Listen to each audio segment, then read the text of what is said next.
मेरे हुजूर के चचा हैं। ओहद के मैदान में अल्लाह के हबीब सल्लल्लाहु अलैहि वसल्लम अपने सहाबा को लेकर के आए। अगर ओहद का ही जिक्र आ गया तो ओहद की ये जंग है इस्लामी दूसरी जंग, बड़ी दूसरी जंग। इस जंग का मंजर भी बड़ा अजीब है। अगर मेरी माएँ और बहनें भी हैं तो उनसे भी मैं ये बात अर्ज करना चाहता हूं। जब मक्के के काफिर मैदान ओहद में जमा हो गए तो अल्लाह के हबीब ने हजरत बिलाल से कहा, बिलाल जाओ और जाकर मदीने की गलियों में ऐलान कर दो कि सोने वाले बिस्तर छोड़ दें,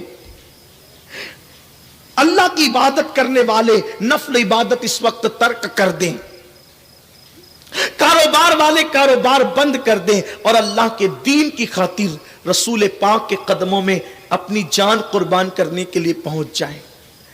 मैं हज़रत अमीर हमजा की शहादत पढ़ने से पहले थोड़ा सा ओहद का पस मंजर पढ़ने लगा हूं ताकि हुजूर की आमद का मकसद मेरे जवानों के जहन और दिमाग में आए। बिलाल हबशी रात का आखिरी पहर है, रात के आखिरी पहर में ऐलान कर रहे हैं। ऐलान करते करते बिलाल एक बेवा के मकान के करीब से गुजरे।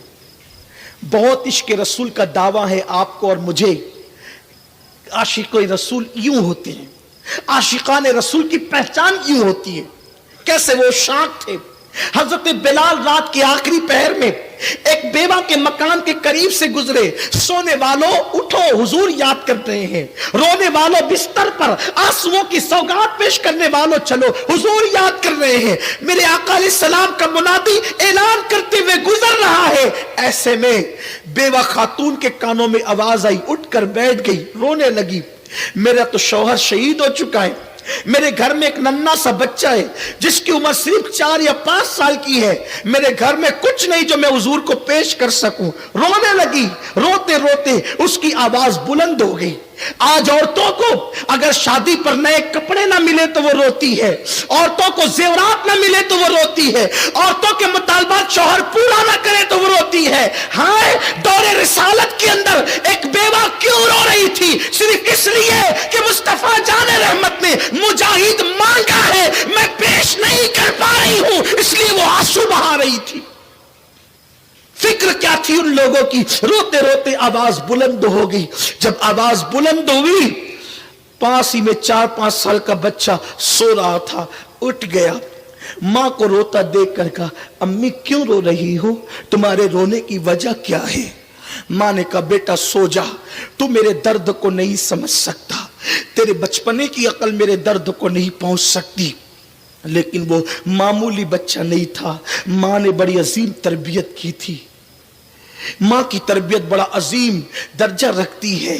मां ने बड़ी अजीम तरबियत की थी। बच्चे से मां ने कहा, बेटा मेरे दर्द को तेरी अक्ल नहीं पहुंच सकती, सो जा। नन्हे से बच्चे ने कहा, अम्मी ये कैसे हो सकता है कि मेरी मां रोती रहे और मैं सोता रहूं? तुम्हें बताना होगा तुम क्यों रो रही हो। मां ने कहा, बेटा सो जा। फिर बच्चे ने कहा, अम्मी क्या तुम्हें मेरे अब्बा की याद आ रही है? तुम मेरे अब्बू के लिए रो रही हो? कहा, नहीं बेटा, तेरे बाप के लिए नहीं रो रही हूं। रोना इस पर है कि इसी वक्त अभी थोड़ी देर पहले नबी का मुनादी बिलाल ऐलान करते हुए गया है कि ओहद के मैदान में रसूल पाक के गुलाम जान सारी के लिए जा रहे हैं और हुजूर ने मुजाहिदों को तलब फरमाया है। बेटा मेरे पास कोई जवान बेटा होता तो मैं भी शहादत का दूल्हा बनाकर भेज देती, मगर अफसोस मेरे पास जवान बेटा नहीं। इसलिए रो रही हूं कि देने वाले रसूल ने आज तलब किया है जानों का नजराना और हम देने के काबिल न रहे। नन्हे से बच्चे ने कहा, मां तुम्हें मेरे होते हुए रोने की जरूरत क्या है? मुझी को ले चलो और बारगाहे रिसालत में पेश कर। 5 साल की उम्र क्या होती है? 4 साल की उम्र क्या होती है? आज हमारे 4-5 साल के बच्चों को कलमा तर्जुमे के साथ याद नहीं है, लेकिन वो 4-5 साल का बच्चा, उसकी मां ने क्या तरबियत की थी, दिल में क्या इश्क मुस्तफा पैदा किया था। आज तुम्हारे 4-5 साल के बच्चे नाच रहे, तुम्हारे 4-5 साल के बच्चे गाने गा रहे, तुम्हारे 4-5 साल के बच्चे फिल्मी अदाकार और सीरियल के अदाकारों की एक्टिंग कर रहे हैं। रब को क्या मुंह दिखाओगे? हुजूर की मेहनतों के बारे में पूछा जाएगा तो तुम क्या जवाब کی बारगाह में। दीन निकल चुका है घरों से, हमारे घर मगरबी तहजीब के अड्डे बन गए, हमारे घर सिनेमा हॉल बन गए, हमारे घर नाच गानों के अड्डे बन गए, हमारे घरों के अंदर खुले खुले तौर पे अल्लाह रसूल की नाफरमानी हो रही है। हमारी बेटियों के पतले पतले दुपट्टे और वो भी गलों में लटके हुए। सोचो तो सही, मेरे रसूल अलैहिस्सलाम ने फरमाया, अबू दाऊद शरीफ की हदीस का मफहूम है, मेरे करीम आका फरमाते हैं कि मेरी उम्मत पर एक वक्त ऐसा आएगा जब मेरी उम्मत में शराब और जिना आम हो जाएगा, तो मैं उस वक्त मेरी उम्मत में चेहरे बदल दिए जाएंगे, चेहरे मस्क कर दिए जाएंगे, चेहरे सूअर और बंदर की तरह कर दिए जाएंगे, लोगों को जमीन में धंसाया जाएगा। एक और रिवायत में है, अजाब उन पर ऐसे आएगा जैसे काली घटाएं छाने के बाद जोरदार बारिश गिरती है, ऐसे उन पे अजाब टूट पड़ेगा। अजाब पर शिकवे है, अपने अमल पर नहीं। अमाल तो देखो, अमाल तो देखो, हमारे अमाल क्या है।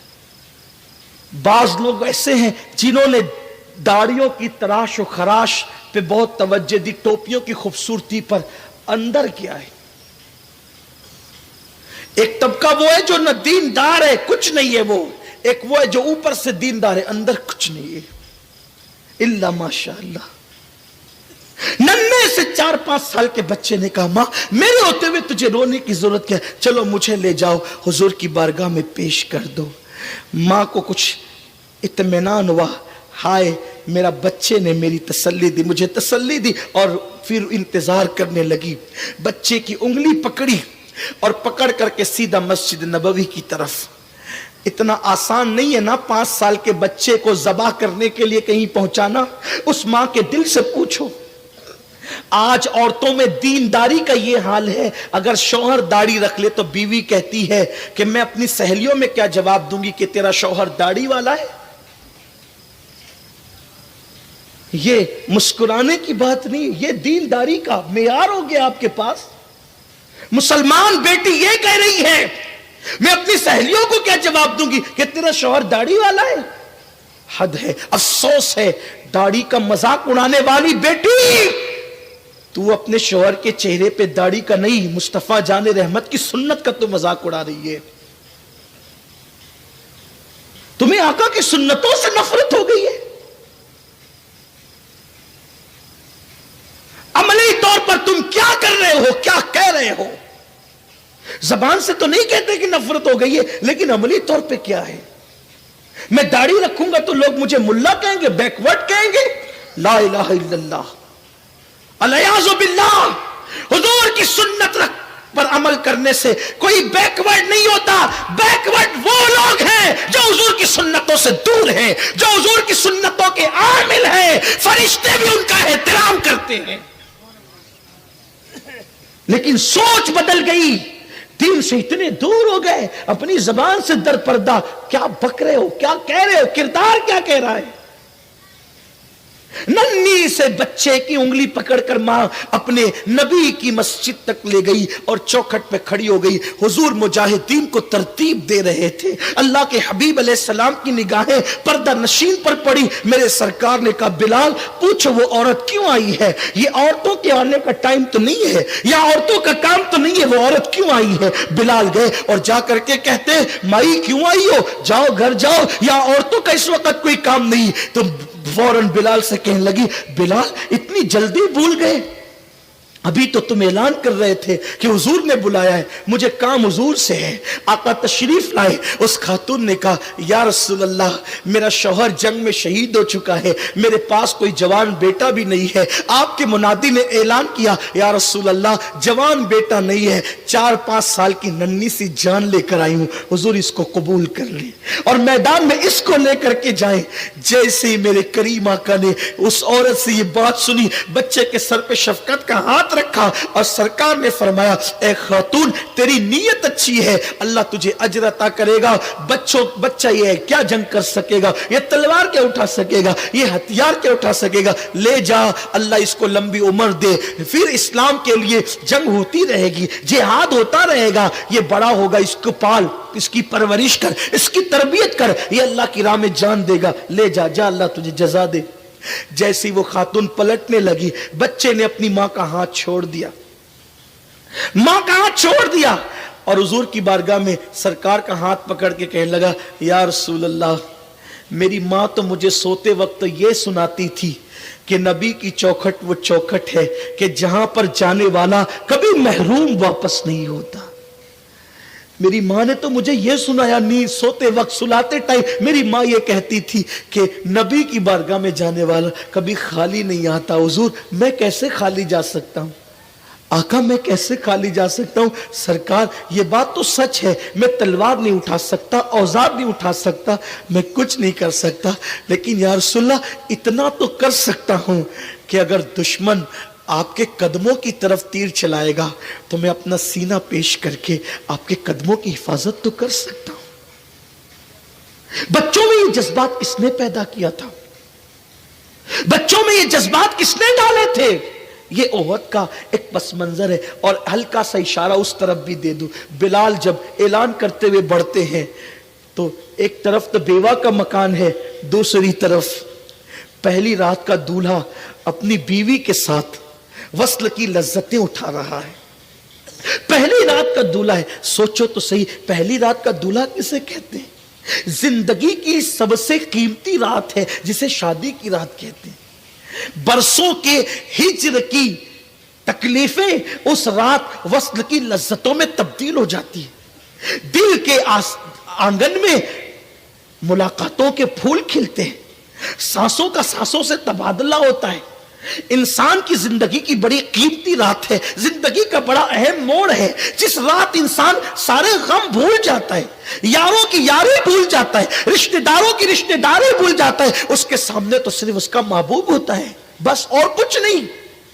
وہ رات کے لیے وہ دعا کرتا ہے کہ کاش آج کی رات کبھی ختم نہ ہو. لیکن وارے عشق رسول کے متوالو تمہاری عظمتوں پر سلام. جب بلال اعلان کرتے گزرے تو پہلی رات کا دولہا جن کا نام حضرت حنظلہ ہے وہ اپنی بیوی کو شرف بخش رہے تھے, فوراً الگ ہو گئے, فوراً الگ ہو گئے. اپنے الفاظ کے جامع میں اس حجرے کی منظر کشی میں یوں کر سکتا ہوں, جب فوراً الگ ہوئے اور اپنے بدن پر کپڑے ڈال کر کے تلوار کمر میں باندھنے لگے تو پیچھے سے پہلی رات کی بیوی نے کہا میرے سرتاج, بچپن کی سہیلیاں تیرے لیے چھوڑ دی, بابل کا گھر تیرے لیے چھوڑ دیا, سب کچھ تیرے لیے چھوڑ دیا, آج کی رات جانے کی رات تو نہیں ہے, آج کی رات تو وصل کی لذتیں اٹھانے کی رات ہے, کہاں جا رہے ہو؟ تو گویا کہ اس پہلی رات کے دولے نے کہا ہوگا کہ میرے عشق کی راہ میں دیوار نہ بن. ہم وہ لوگ ہیں راہ عشق میں جو دیوار بنتا ہے اس دیوار کو توڑ دیا کرتے ہیں. اس خاتون نے کہا تھا کہ آپ کہاں جا رہے ہیں, کیا مجھ سے بڑا بھی کوئی محبوب ہے جس کے پاس آپ جا رہے ہیں؟ تو اس وقت تو پہلی رات شب کے دولہا نے کہا تھا کہ تیرا اور میرا محبوب وہ ہے جو آمنہ کا لال ہے, جس کا کلمہ پڑھ کے ہمیں ایمان کی دولت نصیب ہوئی ہے. آج انہوں نے طلب کیا ہے, روکنا مت ورنہ ہر اس دیوار کو ہم توڑ دیتے ہیں جو راہ عشق میں دیوار بنتی ہے یا پر جو ہے وہ حائل ہوتی ہے, ہم اس کو ختم کر دیتے ہیں. قربان وہ بیٹی بھی اسلام کی کیسی عظیم بیٹی تھی, اس نے کہا میرے سرتاج اگر آقائے کریم نے تمہیں بلایا ہے تو تم جس کے غلام ہو میں اس کی کنیز ہوں, جاؤ جاؤ جلدی جاؤ, دیر نہ کرو, لیکن بس تھوڑا رک کر ایک وعدہ کر لو, آج پہلی رات کی دلہن کو چھوڑ کر جا رہے ہو,